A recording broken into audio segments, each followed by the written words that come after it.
Imagine you're renting like a commercial storefront, right? On a really busy city street. Okay, yeah, like prime real estate. Exactly, prime real estate. And you spend, I don't know, weeks painting the walls. You meticulously stock the shelves with this incredibly valuable inventory. Oh, getting everything perfect. Right. You unlock the front doors, you flip on the open sign, and you just start welcoming people inside. Sounds like a solid business plan so far. Yeah, except you actively refuse to install a cash register until exactly 1,000 people have walked through the door. Wow. I mean, that sounds like a bizarre performance art piece, or honestly, just a guaranteed way to go bankrupt. Right. It sounds completely insane when you frame it in the context of a brick-and-mortar business. Yeah, absolutely insane. But the wild thing is, that is exactly what millions of digital creators do every single day. Oh, for sure, without even realizing it. Exactly. There's this massive, just pervasive misconception holding people back from building actual wealth. And it's this almost universally accepted belief that you are, well, forced to wait on an algorithm's approval to start treating your creative output like a real business. It's the ultimate gatekeeping illusion, isn't it? It really is. Because, I mean, you put in the labor, you build the framework, you provide the value to the listener or the viewer. Yeah, you do all the heavy lifting. Right. But then you actively choose to delay the reward because you believe like some automated system hasn't validated your existence yet. Which is just crazy when you say it out loud. It's a fascinating psychological barrier. It really is. Creators end up adopting this employee mindset rather than an owner mindset. Yeah, exactly. It's this waiting game, and it is entirely self-imposed. So today, we're decoding the core strategies from a really fascinating blueprint. This is a good one. It is. We're looking at a structured outline. It's essentially a master plan for a blog post and a podcast script based on the guide, the YouTube formula. Yeah, and what this blueprint reveals are just the raw, fundamental mechanics of early monetization and growth strategy. Exactly. We aren't talking about, the creative process of making videos today. That's a different topic. Right. This isn't about lighting or camera gear. No, not at all. The mission of this deep dive is to extract the ultimate roadmap for treating a channel like an intentional business right from your very first upload. From day one. From day one. We are going to completely ditch those outdated myths and look at the actual architecture of digital revenue. I love that. The architecture. So let's unpack this, starting with the biggest myth of them all. Oh, the partner program threshold. Yes, the infamous 1,000 subscribers and 4,000 watch hours. It's the golden numbers. Right. If you are anywhere near the creator economy, those numbers are just burned into your brain. Oh, absolutely. Everyone knows them. It's widely considered the starting line for making your first dollar. But the strategy we are analyzing today explicitly calls this a myth. Which is such a powerful word choice. It is. It doesn't call it a hurdle or a rite of passage. It literally says it's a myth. And we really need to examine why they use that specific word, By labeling those metrics as a myth in the context of earning revenue. This blueprint is trying to completely dismantle how you perceive value. So what are those numbers then, if not a baseline for value? Well, the 1,000 subscribers and 4,000 hours metric, it's just an inventory filter for an ad network. That's literally all it is. An inventory filter. Yeah, it's a threshold designed to protect advertisers from brand unsafe content on new channels. Because, the ad network doesn't want to place a Coca-Cola ad on some brand new channel that might be posting, something completely inappropriate. Exactly. It's risk mitigation for the platform. But the problem is, creators have internalized it as a measure of their own business viability. Oh, wow. Yeah. The blueprint is telling us that this traditional gatekeeping, this idea that you aren't a business until you hit those numbers, it's an illusion you buy into voluntarily. Which brings us right back to the storefront without a cash register. Yes, the perfect analogy.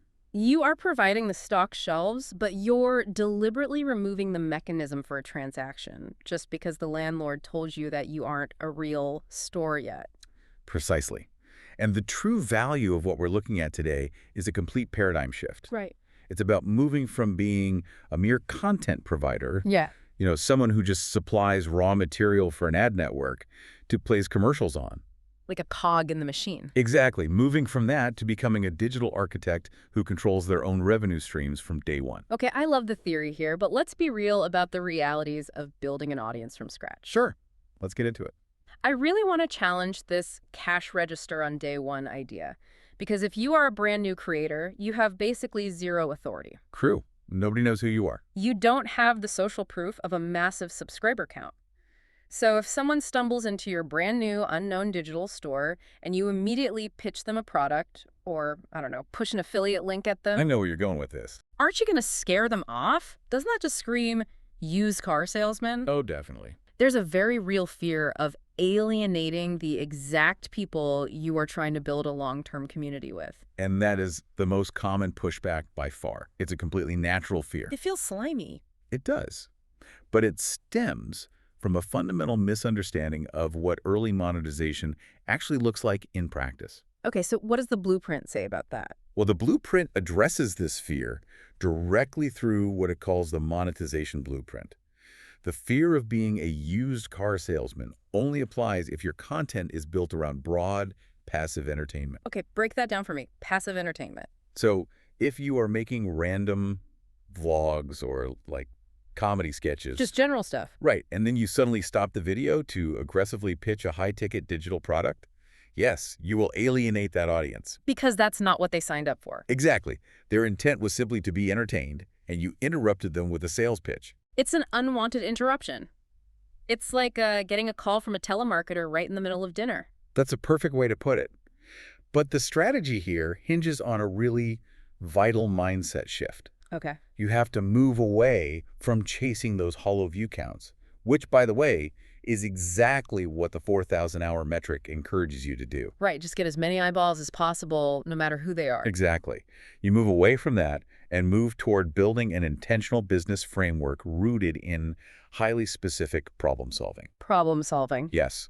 Asking for a transaction doesn't scare an audience away if the transaction is fundamentally tied to providing a specific targeted solution to a problem they actively search for. Oh, okay. So it's all about the viewer's intent before they even hit play. The intent is absolutely everything, and we can see the mechanics of this perfectly reflected in the SEO-focused keywords Right. that are actually laid out in this blueprint. Right, let's look at those. If you look at the exact phrases they are targeting for their growth strategy, they aren't trying to rank for, funny cat videos or daily vlog 2026. No, the target keywords in the source are very specific. They are YouTube monetization, earn money on YouTube, channel growth strategies, and affiliate marketing for creators. Exactly. Right. Now, think about those phrases. Those are incredibly high-intent search queries. They are laser They focused. really are. Let's break down the psychology of someone typing channel growth strategies into a search bar. Okay. That person is not looking to passively kill 10 minutes while eating lunch. No, they're probably stressing out over their analytics. Yes. They're actively frustrated. They have a real pain point. Their channel isn't growing. They are confused, and they are seeking an expert to give them clarity. They need help right now. Exactly. They are in a learning state, which means they are in a buying state. Okay, so it's like they are walking into the hardware store specifically looking for a very specific drill bit, not just browsing the window displays on a Sunday afternoon. That is exactly it. So when your video answers that specific query, and you offer a premium solution within that exact context. Like a digital product or something. Right. You aren't interrupting them. You are fulfilling their search intent to its logical conclusion. Oh, wow. If your video explains the theory of channel growth, and your digital product is, say, a template that automates the process, you aren't a used car salesman. You're more like a consultant. Exactly. You are a consultant providing a lifeline. You are providing the cash register right at the exact moment they realize they need to buy the solution. Man, that reframing is incredibly powerful. It completely shifts the dynamic from like, please watch my video so I can get a tiny fraction of a cent from an ad to here's the comprehensive solution you actively asked me for. It changes the entire relationship with the audience. It really does. And honestly, if you are listening to this right now and you're building your own project, it really forces an internal audit. Oh, for sure. Like, ask yourself, are you holding off on launching that premium consultation or setting up that specialized affiliate funnel simply because you feel you haven't earned the right yet based on some arbitrary vanity metric? Because if we accept that waiting for the algorithm's approval is a flawed mindset, the next logical quotient is about the mechanics of the actual revenue. Right, the mechanics. How exactly does a small, unpartnered channel generate meaningful revenue without the native ad system? I mean, we need practical steps here. Well, if you aren't relying on the AdSense pennies that just sort of slowly trickle in after 4,000 hours, You need alternative mechanisms that offer a much higher yield per viewer. Okay, so what does the blueprint suggest? The blueprint highlights 3 specific vehicles to leverage from day one: affiliate marketing partnerships, strategic digital products, and brand collaborations. Okay, right. And since I think most of us already know the basic mechanics of how affiliate links and digital products generally work, Yeah, the basics are pretty well known. what I really want to zero in on is how this blueprint applies them to a micro audience. Because there is a metric in this strategy that absolutely blew my mind when I read it. I know exactly the one you're talking about. It completely shatters the traditional understanding of media. The blueprint outlines a very specific role. A channel with just 200 dedicated viewers can out-earn a channel with 20,000 passive viewers if it's structured correctly. 200 versus 20,000. 200 versus 20,000, that's insane. It is a phenomenal metric, and it's because it completely flips the traditional broadcast model on its head. Okay, explain that. How does it flip it? Well, think about the traditional media model, Yeah. whether that is network television, terrestrial radio, or even just the native YouTube ad network. It is entirely reliant on scale. Because they need millions of people to see the commercial. Right, it has to be broadcast to the masses because the revenue generated per individual viewer is microscopic. Yeah, it's time. The ad network is essentially a game of fractions of pennies. You need millions of passive eyeballs just to generate a livable wage. Because with native ads, I mean, you are basically relying on an automated system to guess what the viewer might want to buy. Which is often wrong. Yeah, and then they show them a pre-roll ad, hope they don't skip it after 5 seconds, hope they actually click it, and then if they buy something, you get a tiny, tiny cut of that attention. Exactly. It is a highly inefficient funnel. There is massive drop-off at every single stage. Right. But the 200 versus 20,000 rule, it operates on a completely different set of physics. Let's dissect why 200 people can out-earn a stadium of 20,000, because that's a bold claim. It comes down to 2 specific words utilized in the blueprint: targeted and high value. Targeted and high value. Yes, the strategy explicitly advises building targeted affiliate partnerships or offering high-value digital solutions that are inextricably linked to the video's core topic. Let's run a hypothetical case study here just to really visualize the math on this. Let's do it. Math always helps clarify this. So let's look at the 20,000 passive viewers first. Say you have a channel doing general pop culture commentary. Broad appeal, highly passive. Exactly. You get 20,000 views on a video talking about some celebrity drama. The ad network places a generic commercial in front of it.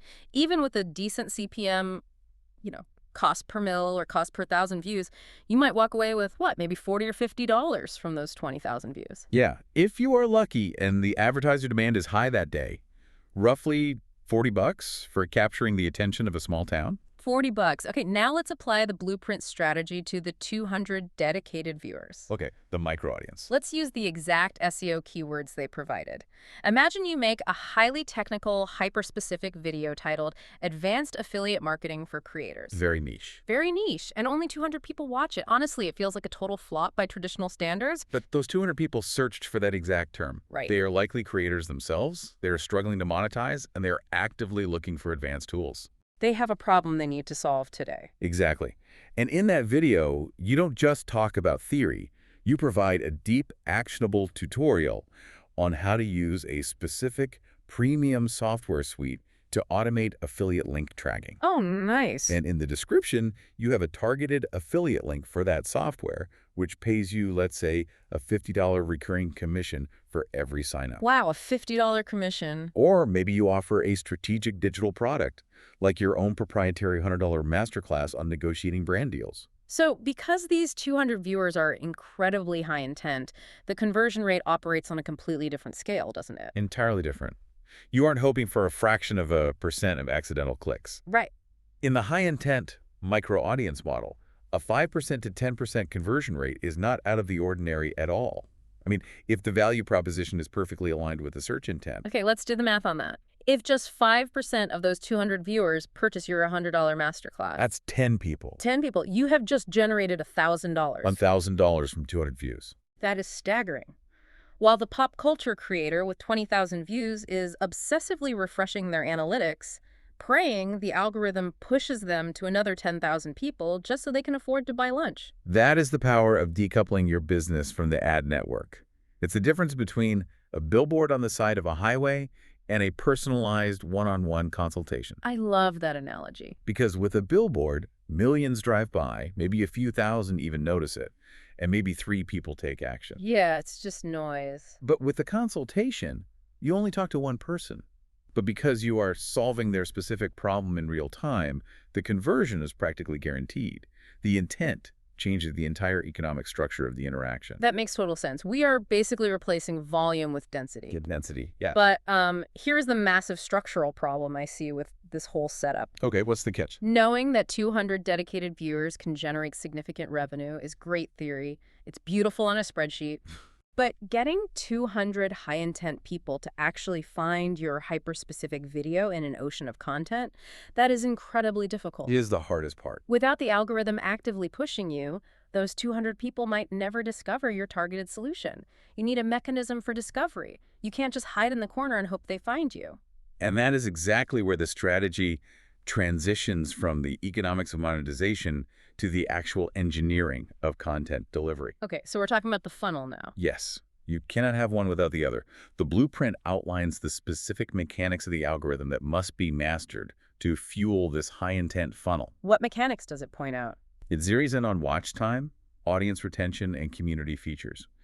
And to trigger these mechanics favorably, while still filtering for those high-intent buyers we just talked about, the strategy dictates a very specific dual-format ecosystem. Right, I saw that. It explicitly breaks down a combination of using short-form content like shorts for visibility and long-form video for deep engagement and conversion. This is a crucial architectural detail. It isn't suggesting you just spray out whatever video formats you feel like making and hope one sticks. Just throwing spaghetti at the wall. Exactly, no spaghetti. It is prescribing an engineered ecosystem where each format serves a distinct functional purpose. The goal is moving a viewer from a state of unawareness to a state of high-value conversion. Let's break down the mechanics of that transition, because this is where I think a lot of creators get stuck. They definitely do. Let's use a physical metaphor here.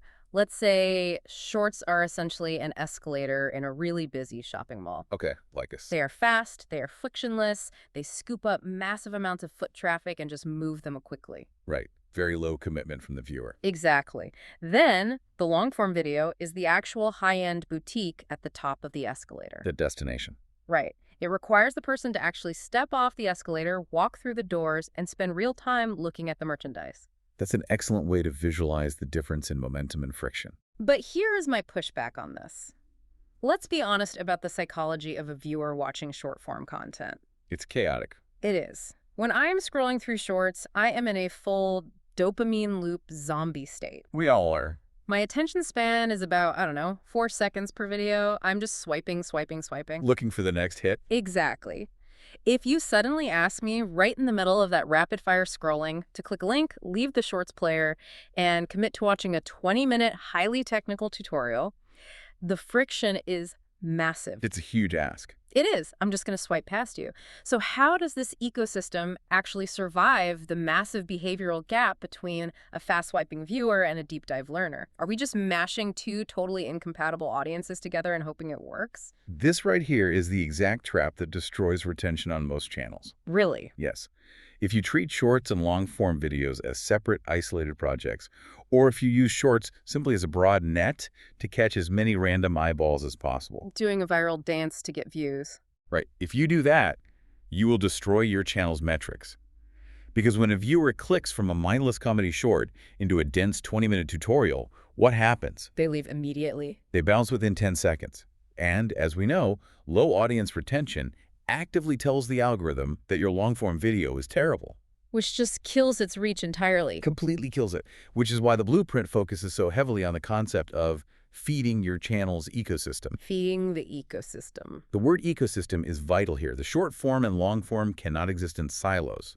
The short is not a net, it is a filter. A filter. Okay, unpack the mechanics of that. How do you design a short to filter rather than just catch everyone? You have to engineer the short-form content to agitate a very specific problem. Agitate it. Yes.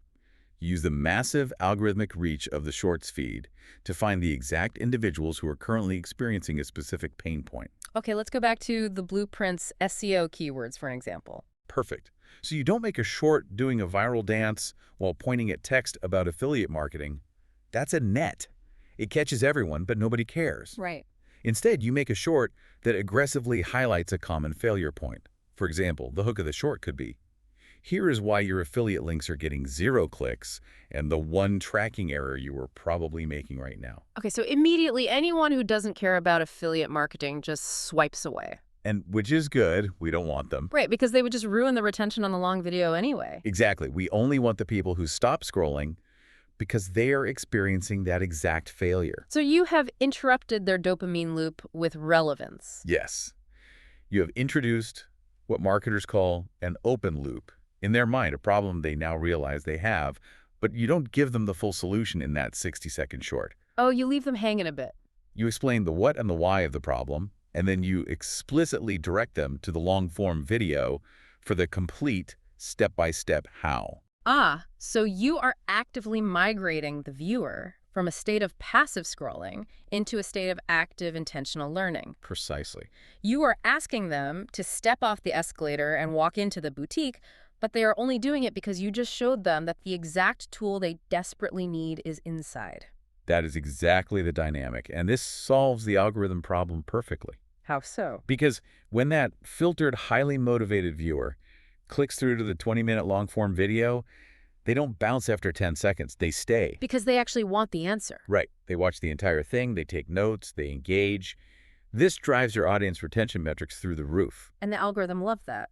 It does. High retention signals to the algorithm that the video is incredibly satisfying, which causes the algorithm to serve it to even more high-intent viewers organically. Oh. The short-form visibility was deliberately funneled to trigger the deep engagement required for both algorithmic favor and actual financial conversion. That is just a brilliant piece of digital engineering.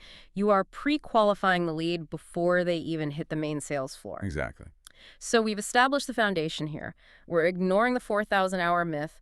We're setting up the cash register on day one. We understand the math of the 200 dedicated viewers, and we're using shorts as a filter to feed high-intent leads into long-form conversion engines. The architecture is fully built. It is, but a beautifully built engine doesn't run forever without momentum. No, it needs fuel and maintenance. You can't just execute this funnel once and retire to a beach. You have to maintain this momentum and structure it over time so those pre-qualified viewers don't just buy once and disappear. Right, retention is the name of the game now. And the final section of this blueprint introduces the operational timeline for this.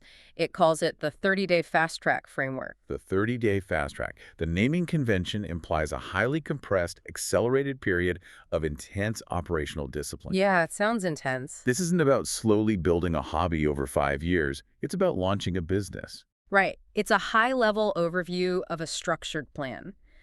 The blueprint highlights setting up cross-promotion mechanics and establishing consistent audience engagement routines. Which are crucial for momentum. But I have to be honest with you. As I was analyzing the breakdown of this 30-day strategy, there was one very specific jarring phrase that jumped out at me. Oh, which one? In discussing how to organize content within this framework, the text explicitly talks about using playlists to trap viewers in your watch cycle. Trap viewers. It's aggressive phrasing. It is incredibly aggressive. The word trap sounds, I don't know, user hostile. It does sound a bit predatory. It sounds like you are building a digital spider web to capture people against their will. If the whole point of this ecosystem is building trust, offering high-value solutions, and avoiding the used car salesman vibe, doesn't actively trying to trap your audience run completely counter to that? I completely understand the visceral reaction to the word trap. It's strong. In physical spaces or in deceptive marketing, a trap relies on trickery and force. Right. But we have to analyze what this means technically within the context of the YouTube platform's native behavior. Okay. To understand the trap, you have to understand what YouTube's homepage recommendation engine is actually designed to do. It's designed to keep people on the platform at all costs. Right. It wants watch time for YouTube, not necessarily for you. When a viewer finishes your 20-minute masterclass video, what happens next? The video ends and a bunch of thumbnails pop up. Exactly. Yeah. If you haven't engineered a specific next step, the YouTube algorithm immediately intervenes. It throws up a wall of recommended videos. And those are usually wildly distracting. They are optimized for maximum distraction. They might show a video from your direct competitor, or a late-night talk show clip, or a viral sports highlight. Whatever gets the click. Right. The algorithm's goal is platform retention, not your channel's retention. If you leave the next step up to the algorithm, the viewer is gone. The momentum of the 30-day fast track is instantly broken. The viewer leaves the boutique and is instantly swallowed back into the noise of the mall. Exactly. Yeah. So when the blueprint talks about using playlists to trap viewers, we need to reframe what that trap actually is. Okay, reframe it for me. It's not a trap made of deception. It is a walled garden made of frictionless value. A walled garden. Yes. A playlist technically overrides the algorithm's default behavior. It bypasses the homepage refresh. Because it auto-plays. Right. When one video ends, the playlist automatically forces the immediate playback of your next strategically chosen video. Okay, I see the mechanics of it. But how do you stop them from just clicking away once the next video starts? A technical autoplay doesn't guarantee their attention. And that comes down to the cross-promotion mechanics mentioned in the framework. You have to logically link the content. How do you mean? If video number 1 solves part A of a massive problem, the playlist must seamlessly instantly transition them into video number 2, which solves part B. Oh, I see. You have captured their attention entirely through supreme relevance. The trap is actually a service to the viewer. A serve. You are doing the heavy lifting of decision-making for them. Yeah. You are removing the friction of them having to search for what to do next to continue their education. You know, that makes perfect sense when you connect it to your own digital habits. Right. Think about how you consume content. Exactly. Think about the last time you were actively trying to learn a complex skill on YouTube. Maybe video editing or coding or fixing a car engine. You just want the answers in order. Yeah. If you find a creator who has a perfectly curated 10-part playlist that walks you through every single step in logical order, it feels effortless to consume. You just sink into it. You do. You sink into it, and you don't even realize 3 hours have passed. Because the friction is gone. That frictionless guided experience is exactly the user experience you are engineering here. You want the viewer to feel like leaving the playlist would actually be doing themselves a disservice. Yes. The architecture of this trap means the viewer doesn't have to proactively choose to stay. They simply have to choose not to leave. Which is much easier. It is. And when the value stream is continuous and highly relevant, leaving feels like a worse option than staying. Wow. However, the blueprint also explicitly warns about avoiding the common mistakes that kill early optimization within this framework. Go, that's important. What are the fatal flaws when trying to execute this 30-day playlist cycle? The most common mistake is a lack of narrative organization within the playlist itself. Okay. If your cross-promotion mechanics are broken, the cycle shatters. Give me an example of that. Sure. Let's say your playlist autoplays a beginner's tutorial on setting up an affiliate account. Okay, very targeted. But then, the very next video in the playlist is a random behind-the-scenes vlog about your dog. Oh, no. Or maybe it's an ultra-advanced tutorial on tax law for creators. Both of those are terrible next steps. Right. The continuity is violently broken. The viewer experiences cognitive dissonance. They get confused. Exactly. They wake up from that deep engagement state. They realize they are no longer getting the specific value they wanted, and they click away. And when they click away, you don't just lose the sale, you tank the algorithm metrics. Exactly. A disjointed playlist ruins your session time and retention graphs. You are actively telling the algorithm that your content pushes people off the platform. Which is a death sentence for growth. It is. The 30-day fast track relies on meticulous, obsessive organization. Everything has to connect. Everything. Yeah. Every piece of content. From the short that filters the audience, to the long-form video that converts them, to the playlist that retains them, it all must be aligned around a single, coherent value proposition. It really is a masterclass in digital architecture. I feel like we have completely dismantled the traditional approach today. They really have. We went from shattering the myth of the 4,000-hour waiting game to understanding the raw economic power of 200 targeted, high-intent viewers. That 200 viewer metric is just my favorite part. Mine too. And then we broke down the mechanics of using shorts not as a broad net, but as an escalator to feed highly qualified leads into long-form conversion engines. The ecosystem. Right. And finally, we explored how to use the technical overrides of playlists to build a frictionless cycle of value that retains those viewers against the chaotic pull of the YouTube algorithm. The good kind of trap. Exactly, the good trap. We've really extracted the ultimate roadmap for early monetization here. And, you know, the underlying philosophy of everything we have discussed today really boils down to proactive ownership. Proactive ownership, I like that. This blueprint is essentially a manifesto telling creators to stop asking for permission. You must build the infrastructure of a business before the platform officially recognizes you as one. Action beats waiting. Always. Do not let external arbitrary requirements slow down your internal strategy. And the best part is, the blueprint doesn't just leave us with this high-level theory. It provides the exact tool to execute it. Oh, yes, the call to action from the guy. Yes. The source material specifically recommends accelerating your growth by getting the full 30-day fast-track plan found in the YouTube Formula Guide. That's where all the step-by-step stuff is. Exactly. It notes that this is available via PayHip, and it is the literal step-by-step manual for executing the entire ecosystem we just dissected. So if you are serious about treating your content like a business, that is your immediate next step. Because if you synthesize the mechanics of this entire deep dive, it leaves you with a really critical realization about true independence in the creator economy. What's that?